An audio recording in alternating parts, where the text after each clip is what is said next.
Hello and welcome to SKP shorts. Wankhede స్టేడియంలో MI versus CSK ఏదైతే ఈ రెండు జట్లు ప్రామిస్ చేస్తాయో ఆ కాంపిటేటివ్నెస్ కానివ్వండి, హై క్వాలిటీ ఆఫ్ క్రికెట్ కానివ్వండి, అదంతా కూడా కనిపించింది. ఇన్ ది ఎండ్ స్టాటిస్టికల్ గా చూసుకుంటే కనుక దోస్ 20 రన్స్, బట్ ఆ 20 రన్స్ ఏనా ఇంకెక్కడన్నా ఏమైనా జరిగాయా? సెంచరీ వచ్చి కూడా ఎలా 206 ని చేస్తూ షార్ట్ అయిపోయారు ముంబై ఇండియన్స్. వీటన్నిటి గురించి లెట్స్ గెట్ స్టార్టెడ్.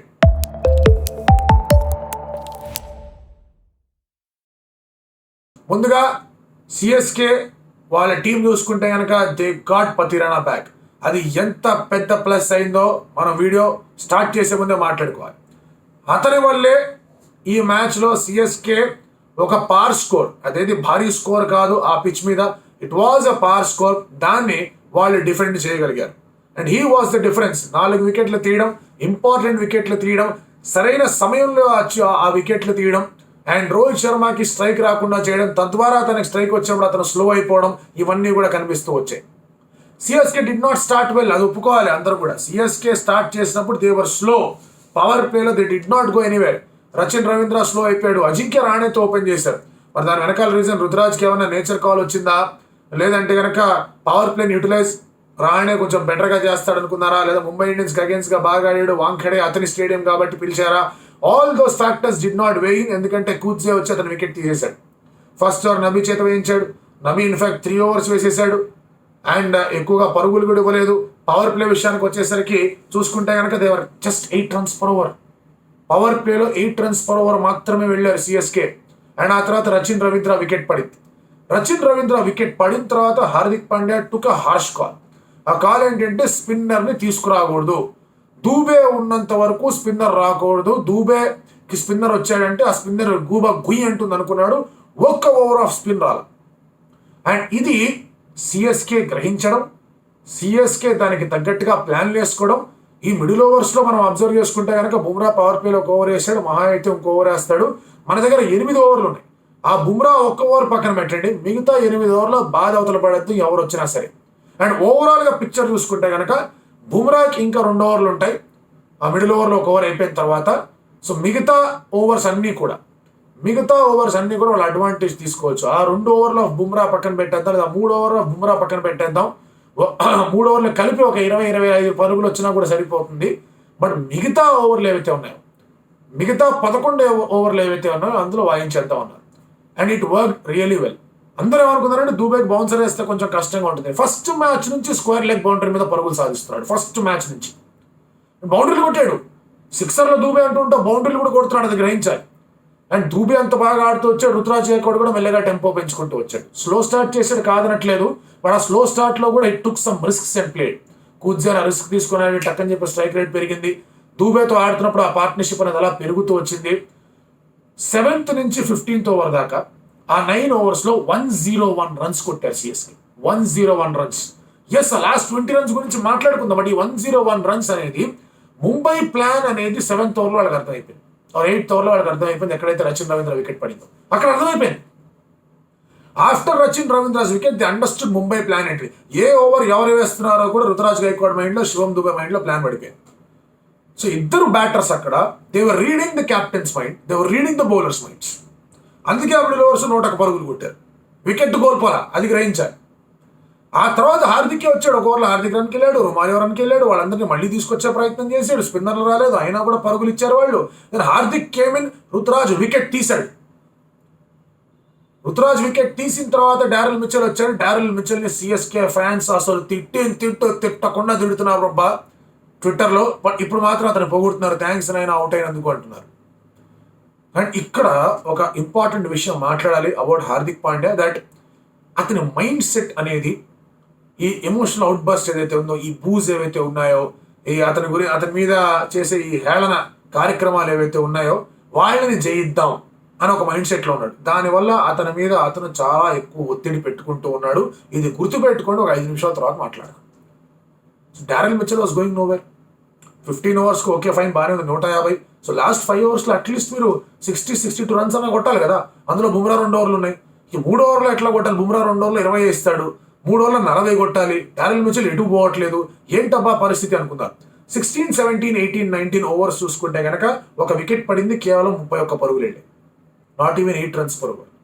లాస్ట్ ఓవర్లో 2 వైడ్లు, ఒక 4, ఒక వికెట్ పడింది. 4 balls ఉన్నాయి. Dhoni walked in. First 3 balls 3 sixes కొట్టాడు. స్లోవర్ బాల్ వేసే ప్రయత్నం చేశాడు, బట్ ఆ స్లోవర్ బాల్ లెంగ్త్ కాస్త ముందుకెళ్ళింది, అందుకే బాల్ బయటికి వెళ్ళింది. నెక్స్ట్ లెంగ్త్ బాల్ కాళ్ళ మీదకి వేసాడు. లెంగ్త్ బాల్ ఎంఎస్ ధోనికి వేసాడంటే ఇందుకే వచ్చాడు MS Dhoni. Last 3 balls 4 balls ఉంటే 4 sixes బిగుదామని వచ్చాడు. స్లోవర్ బౌన్సర్ అటెంప్ట్ చేయలేదు హార్దిక్ పాండ్యా, అది గుర్తుపెట్టుకోవాలి. అది రాంగ్ డెసిషన్, రాంగ్ టాక్టిక్. ఆ తర్వాత ఒక యార్కర్ కాళ్ళ మీదకి వేద్దాం అనుకున్నాడు. నార్మల్ గానే యార్కర్ని వాయించి వదిలిపెడతాడు. నీ హై ఫుల్ టాస్ చేశాడంటే కనుక వాంఖేడే నుంచి మెరిన్ డ్రైవ్లో పడాలి ఆ బాల్. అది 6 పోయింది. లాస్ట్ బాల్ ఒక్కటే కాస్త గట్టిగా హిట్ చేసి ఆ స్లోవర్ బాల్ అనేది వేసాడు, దాన్ని కొట్టలేకపోయాడు. బట్ 2 runs వచ్చాయి. 4 balls లో 20 runs కొట్టాడు. 200 రాదు అనుకుంటున్న పక్షంలో 200 కన్నా 5-6 పరుగులు ఎక్స్ట్రానే వచ్చాయి. But still that was a power score. Still 206 was a power score. కాస్త డ్యూ అనేది పడుతూ వచ్చింది. పిచ్ కొంచెం గ్రిప్ అవుతుంది, అది కనిపించింది వాళ్ళకి. బట్ చెన్నై దగ్గర ఒకటే స్పిన్నర్ ఉన్నాడు. సో దాన్ని వీళ్ళు ఏం చేస్తారు, వాళ్ళు స్లోవర్ బాల్స్ వేస్తారన్న విషయం కూడా ముంబై బ్యాటర్స్కి బాగా అర్థమైంది. సో వాళ్ళు పవర్ ప్లేలో మ్యాక్సిమైజ్ చేసుకుందాం అనుకున్నారు. ఒక 10.4, 10.3 runs per over వెళ్ళాలి కాబట్టి పవర్ ప్లేలో దానికన్నా ఒకటి ఎక్స్ట్రా, అంటే 11.3, 11.4 runs per over వెళ్దామనే ఆలోచనలో ఉన్నారు. దాదాపు 70 కొడదాం అనే ప్లాన్స్లో వచ్చారు. ఆ 70 కొడదాం అనే ప్లాన్స్లో ఫస్ట్ ఓవర్ బాగా వెళ్ళింది, సెకండ్ ఓవర్ బాగా వెళ్ళింది. ఆ తర్వాత 4 ఓవర్లు ముంబై వైపు చాలా బాగా వెళ్ళాయి.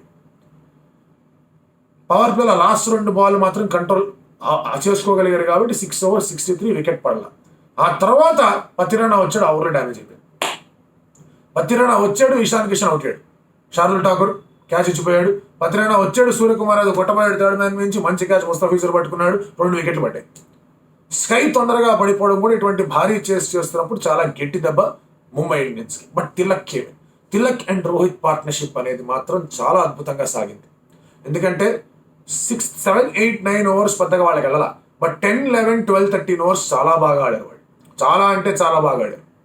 అందులో రోహిత్ శర్మ శ్రద్ధ కొట్టాడు, షార్దుల్ ఠాకూర్ని కొట్టాడు, ముస్తాఫిజుర్ని కొట్టాడు, తుషార్ దేశపాండే వస్తే అతన్ని కొట్టే ప్రయత్నం చేశాడు, జడేజాని కొట్టారు. ఓ క్యాచ్ అనేది జస్ట్ లో మిస్ అయింది, అది వేరే విషయం. But they are all going well. కానీ జడేజా రన్లకు వెళ్తూ ఉన్న డాట్ బాల్స్ వేస్తూ వచ్చాడు. అది ప్రెషర్ పెట్టే ప్రయత్నం మాత్రం చాలా అద్భుతంగా వర్కౌట్ అయింది.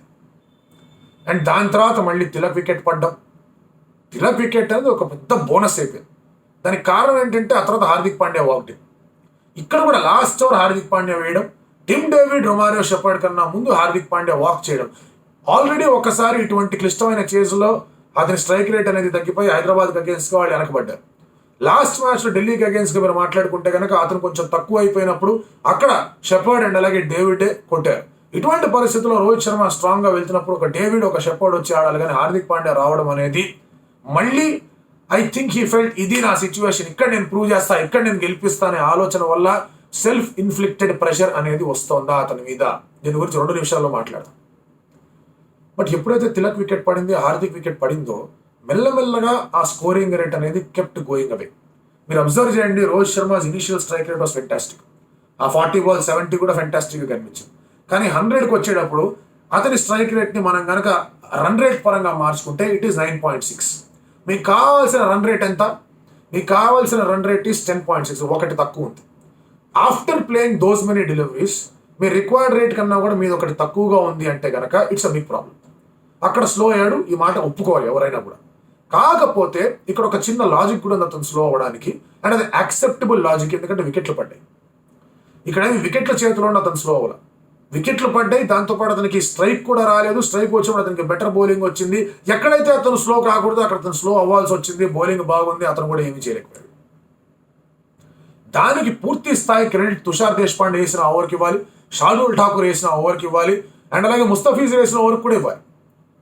బట్ వికెట్ల మీద వికెట్లు జట్కాయించి వాళ్ళందరినీ వెనక్కి నెట్టేసి బీభత్సమైన రీతిలో ఈ మ్యాచ్ మీద చెరగని ముద్ర వేసి ది నాకౌట్ పంచ్ అనేది ఎవరైనా ఇచ్చారంటే కనుక దట్ ఈస్ పతిరాణా. రుతురాజ్ గైక్వాడ్ మంచిగా 168, 170 స్ట్రైక్ రేట్తో కొట్టుండొచ్చు కాక, దూబే చక్కగా స్పిన్నర్ లేకుండా కూడా ఫాస్ట్ బౌలింగ్ని అద్భుతంగా బ్యాటింగ్ చేసి ఆడుండొచ్చు కాక, లాస్ట్లో ఎంఎస్ వచ్చి బాధ అవతల పడేసి ఉండొచ్చు కాక. బట్ ఒక టఫ్ స్కోర్ని డిఫెండ్ చేయడం, ఎందుకంటే టఫ్ స్కోర్ అది ఆ పిచ్ మీద వచ్చేస్తుంది. ఆ స్కోర్ 5 bowlers మాత్రమే ఉండడం. అలాంటి పరిస్థితుల్లో ఒక బౌలర్ 55 దాకా వెళ్ళాం, ఇంకో బౌలర్ 36 దాకా వెళ్ళాం, ఇంకో బౌలర్ కూడా దాదాపు 40 దాకా వెళ్ళాం, ఇంకో బౌలర్ 29 వచ్చినా ఒక వికెట్ తీయడం, ఒక బౌలర్ మాత్రం ఒక 4 వికెట్లు తీసి నేనున్నాను డోంట్ వరీ అన్నాడు. That was Pathirana.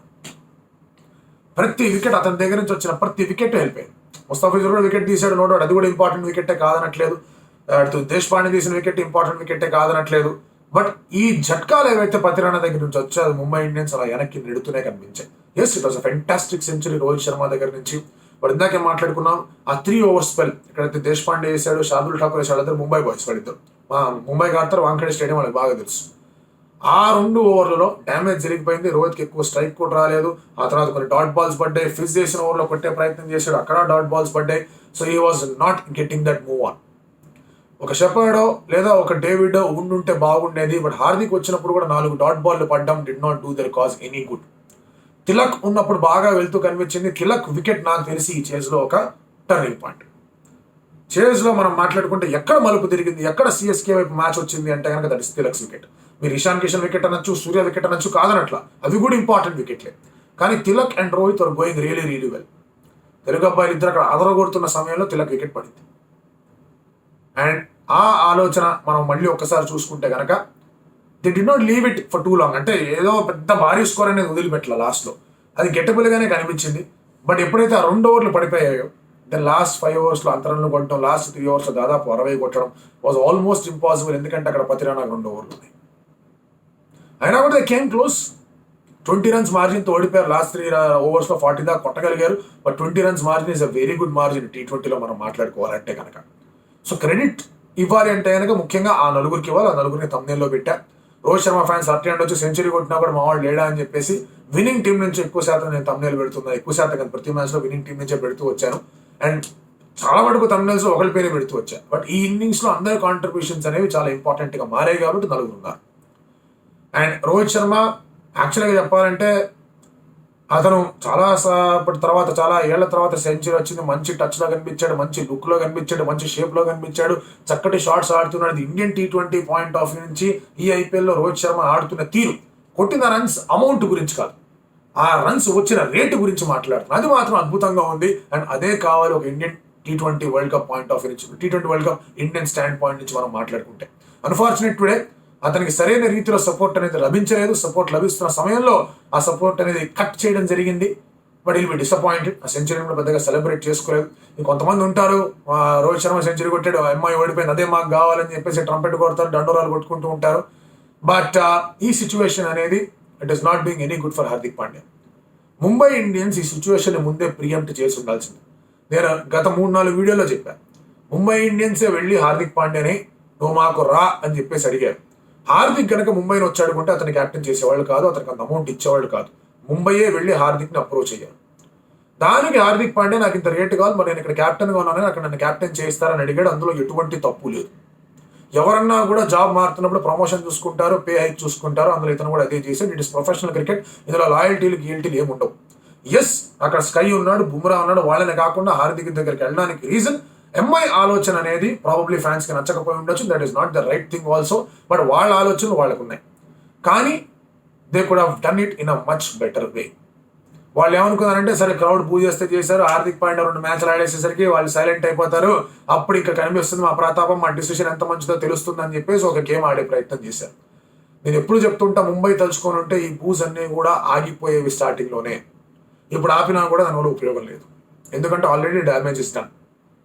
4 మ్యాచ్లు వాళ్ళు ఓడిపోవడం జరిగింది. సిఎస్కేకి అగేన్స్ట్గా ఎట్టి పరిస్థితుల్లో గెలవాల్సిన వచ్చు. 3 వరుస మ్యాచ్లు ఓడిపోయారు సిఎస్కేతో వాళ్ళు. ఎట్లాగైనా సరే గెలవాలనే మ్యాచ్లో హార్దిక్ పాండ్యా కారణంగా వాళ్ళు ఓడిపోయారు. ఇందులో ఎటువంటి సందేహం లేదు. Hardik Pandya over bowled himself. Akash Madhwal అక్కడ ఉన్నాడు వేయడానికి, డెసిగ్నేటెడ్ డెత్ బాల్ బౌలర్. అతను వేయించాల్సింది. లాస్ట్ మ్యాచ్లో రన్స్కి వెళ్ళాడు కదా అని ఇతను ఇవ్వడం అనేది కరెక్ట్ కాదు. డెత్ బాల్ బౌలర్స్ వెళ్తారు రన్స్కి, వాళ్ళకి ఇచ్చిన రెస్పాన్సిబిలిటీ అనేది వాళ్ళకే ఇవ్వాలి. ఇంకోటి, బుమ్రా 28th ఓవర్ వేయాలి. When you know MS Dhoni అక్కడ వెయిట్ చేస్తున్నాడు, ఒక ఇండియన్ బౌలర్ వేస్తే కనుక వచ్చి వాయిస్తాడన్న విషయం తెలిసినప్పుడు ఓన్లీ బౌలర్ MSG వచ్చి ఉండేవాడు కాదు, దట్ వాస్ బుమ్రా. బుమ్రా ఆ లాస్ట్ ఓవర్ వేస్తుంటే కనుక ధోని వచ్చేవాడు కాదు. ధోని కూడా సెంట్ ఇన్ జడేజా. ఏదో వచ్చినా కూడా ఇంత డ్యామేజ్ జరిగేది కదా, అది సెకండరీ ఇష్యూ. అది గ్రహించలేకపోయాడా? గ్రహించినా కూడా ఒక స్టాటిస్టిక్ అతని ఫేవర్లో ఉంది. ఈ మ్యాచ్ ముందు 27 balls 22 runs మాత్రమే ధోని కొట్టాడు హార్దిక్ పాండ్యాని, ఒకసారి అవుట్ అయ్యాడు. సో అది కూడా మైండ్లో కనిపించింది. I can prove a point అనుకున్నాడు. రుతురాజ్ గారికి కూడా వికెట్ రావడం ఒక కాన్ఫిడెన్స్ అనుకున్నాడు. It did not work out. అది బాగా షాటర్ చేసింది. ఆ తర్వాత మళ్ళీ బ్యాటింగ్కి వద్దాం అనుకున్నాడు. డేవిడ్ అండ్ షెపర్డ్ కన్నా ముందు వద్దాం అనుకున్నాడు. అది కూడా ఈ wanted to prove a point. అది అర్థం కాదు. ప్రూవ్ అ పాయింట్ వేరు, కాంకరింగ్ ది బూస్ వేరు. Conquering the emotional out burst అనేది వర్కౌట్ కాదు ఆల్వేస్. అది చాలా ప్రెషర్ అనేది క్రియేట్ చేస్తుంది. And MI have done it wrong అనే ఫీలింగ్లో ఉన్నాను. అండ్ ఇప్పుడు అది ఇండియన్ స్టాండ్ పాయింట్ నుంచి కూడా కరెక్ట్ కాదు. అతను కాన్ఫిడెన్స్ షాటర్ అయింది. హార్దిక్ పాండ్యా ఈ థ్రైవ్స్ ఆన్ కాన్ఫిడెన్స్. అతనికి ఆ కాన్ఫిడెన్స్ కావాలి. అతనికి ఆ కాన్ఫిడెన్స్ అనేది షాటర్ అయిపోయింది. అతని మీద మంచిగా ఒక షోల్డర్ వేసి నాయన ఇది పరిస్థితి అని కూల్గా చెప్పి ఒక ప్లేయర్ కావాలి, ఒక ఫ్రాంచైజీ కావాలి. పోతే పోయింది మ్యాచ్, బట్ నువ్వు కాన్ఫిడెంట్గా ఉండు, పర్వాలేదు అని చెప్పే ఫ్రాంచైజీ వారు I don't think that is going to happen. So ఇక్కడ నుంచి ఎట్లా అతను పుంజుకొని బయటకు వస్తాడు అనేది చూడాలి. ఎందుకంటే ఇది అతనికి మంచి చేయట్లా, టీంకి ఎలాగో మంచి చేయలేక అనిపిస్తుంది. అతనికి మంచి చేయకపోతే వరల్డ్ T20 పాయింట్ ఆఫ్ నుంచి ఇండియాకి చాలా పెద్ద నొప్పి అవుతుంది. బ్యాటింగ్లో స్లోవర్ బాల్స్కి అవుట్ అవుతున్నాడు, స్లోవర్ బౌన్సర్లకు అవుట్ అవుతున్నాడు. అదో పెద్ద నొప్పి అయిపోయింది అక్కడ. సో ఇవన్నీ కూడా క్లియర్ కట్గా తెలుస్తూ ఉన్నాయి దట్ హీస్ అండర్ ప్రెషర్. దాన్ని వీళ్ళు మేనేజ్ చేయలేకపోతున్నారు. బట్ అది పక్కన పెడితే కనుక CSK's reading of the opponent captain's mind amazing ఉంటుంది. అసలు ఆ ఇద్దరు బ్యాట్స్మెన్కి దుబే అండ్ అలాగే అక్కడ గైక్వాడ్ అమేజింగ్గా రీడ్ చేశారు. అండ్ కొన్ని గ్లిచెస్ వచ్చినా కూడా ధోని కూడా రీడ్ చేశాడు. ఇలాగే ఉంటుంది బౌలింగ్ అటాక్ అని అనుకున్నాడు, అందుకే అతనే వచ్చాడు. And in the end that was the difference. మీరేమనుకుంటున్నారో